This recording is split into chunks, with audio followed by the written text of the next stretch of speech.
afternoon. I just wanted to ask you some questions regarding ENT. Sure. So I just wanted to ask, many patients come with complaints of many things. So I just wanted to, before referring the patient, I just wanted to know if he has any ENT issue, how to refer you, what are the symptoms that I can know that he or she needs the ENT. Yeah, basically you want to know what all the cases need to be referred to ENT consultant. Yeah. See, ENT means ear, nose and throat. So ear, if they have any ear block, if they come and ask you, we want to get our ear cleaned for ear wax as such, or if they have ear block, or if they have any ear discharge, ear pain, reduced hearing, or in cases in a child, who are not able to speak even after 2 years, if they're not able to, use a two-syllable words, which is not clear, those kids also can be referred for a clinical examination of ear. Then coming to the nose, as you all know, any nose block, running nose, sneezing, allergy, pain in the nose, or headache, or any facial pain, swelling in the face, swelling in the neck. Then coming to throat.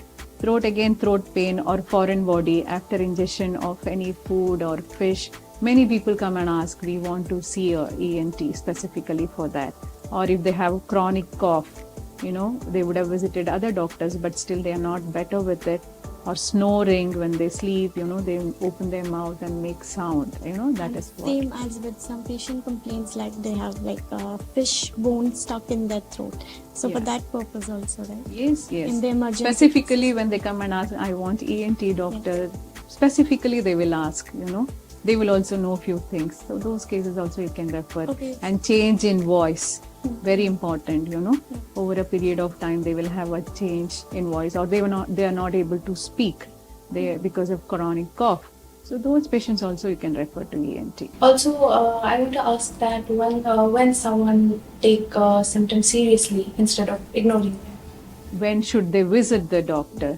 Yeah, anything, we say, anything which is not better even after a week of going to any other doctor, they usually go to general physician or any other doctor who has been treated for more than 1 week. If they're not feeling better, and especially for the ear complaints or nose complaints, those are the people whom you have to refer to a specialist. Many patients come with the complaints I have throat pain, I have fever and cough.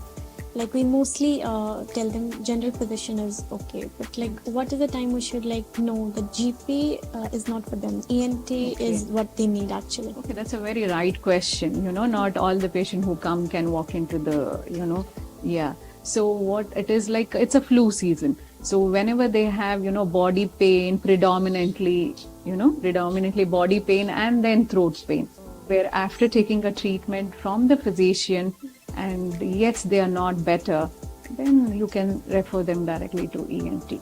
So you can wait for about a course of medication which they have taken from the physician. So the most important question is how will we know that the patient is not for the ENT, even if the patient is asking we need ENT, but we should know that this case, after hearing the problem, that this case is not for the ENT.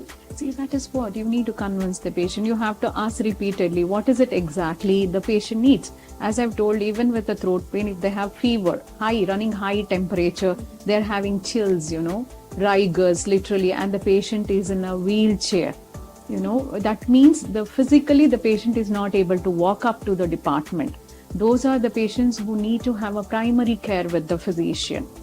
Especially, the wheelchair patients who come, in a wheelchair where they are not able to do the routine, work like walking, or, they are not able to sit, they are fainting, giddiness. These are the patients which need to be taken care by a physician, and then once they see, then they can refer to ENT. Okay, I want to know about the newborn babies. Many patients will come with the newborn babies. We want ENT. Should we guide them to ENT or pediatric? Before checking with the ENT what the problem is? Usually children, neonates and all, it's very difficult to, assess why the baby is crying. So first of all, it need to be attended by your pediatricians, and they will see and then refer the case to ENT. Specifically, children less than 2 years, they need to be attended by a pediatrician, and they need, ENT is advised, then you can refer the patients to ENT. Okay, what if the emergency patient comes with a severe nose bleeding? Should we refer to ENT?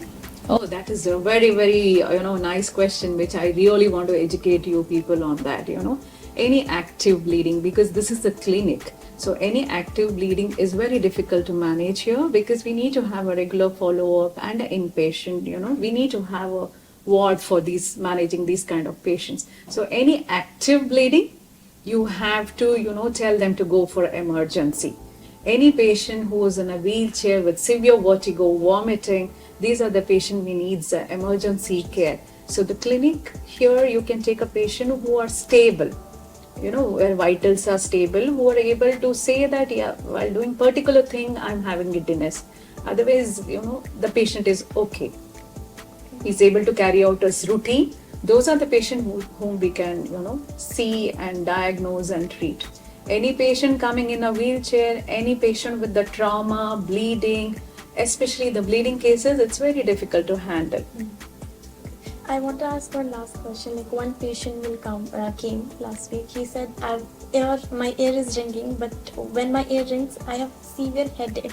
Yeah, that's a very right question. Yeah, ringing of the ear is one more thing which I have to tell you. Ringing in the ear of the patient, we need to be evaluated. So it is not pertaining to only the ENT specialist. It is multidisciplinary approach. But after me seeing ENT specialist then we can segregate the patient. But definitely that is a patient which need to be referred to ENT. Latest advancement in ENT treatment that we should also know about. Yeah, all our endoscopic procedure. If the patient want to see whatever we are doing, we avail that service here with the endoscope, so the patient can see what we are diagnosing and explain to them better. The recent advance is what we can see. What we can see, the patient can also see. That is all endoscope procedures. That's what we are routinely doing. Where there is a change of voice, we'll show them the cards and say, see, this is the problem. If they have anything in the ear, we show them through the endoscope and say, this is the problem for you. So the patient is also satisfied and we are also happy. Thank you so much, doctor, for your time. We will actually, it's very helpful for us and for the patients to refer to the ENT, and we will actually save a lot of time for not sending the wrong patient. So it's really helpful. Thank you so much for clearing all the doubts. Thank you. Thank you.